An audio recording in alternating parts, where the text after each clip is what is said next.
Hello,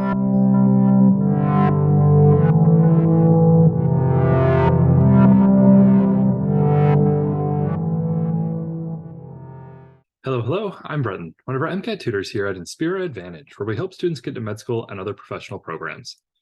Today, we're going to talk about one of the high-yield biology topics on the MCAT, the anatomical organization of the brain. In this video, we're going to talk about all of the big brain structures and their functions you need to know for the MCAT. Today, we are starting with the three main divisions of the brain. Let's jump into it. First, we want to know that the brain is divided into three main parts: the hindbrain, the midbrain, and the forebrain. The hindbrain is located at the base of the skull. It consists of the medulla, the pons, and the cerebellum. These structures are responsible for vital functions such as breathing, heartbeat, and balance. Moving up from the hindbrain, we have the midbrain, which is located in the center of the brainstem. The midbrain contains several important structures, including the tectum and tegmentum. These structures play a critical role in the sensory processing, movement, and arousal. We'll take a look at these in a second. And finally, we have the forebrain, shown here in orange, which is the largest and most complex part of the brain.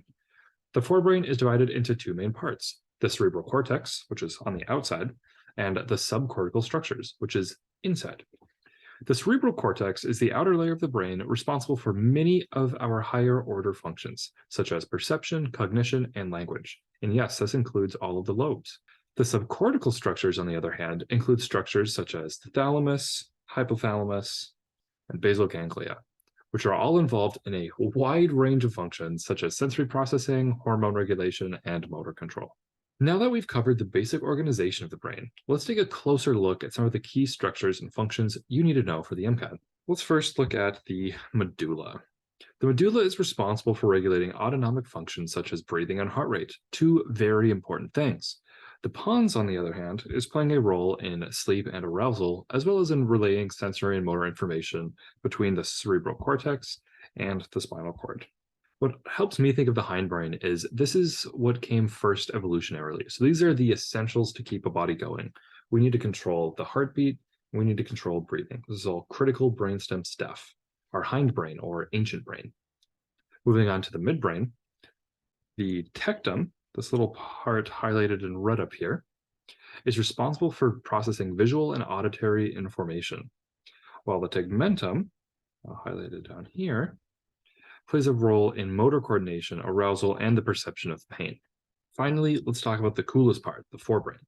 As mentioned earlier, the cerebral cortex is responsible for many of the brain's higher functions, and it's divided into four lobes: the frontal lobe, parietal lobe, temporal lobe, and occipital lobe. You are responsible for knowing all of these lobes, as well as what they do. Each lobe is responsible for different functions, such as motor control, sensory processing, language, and vision.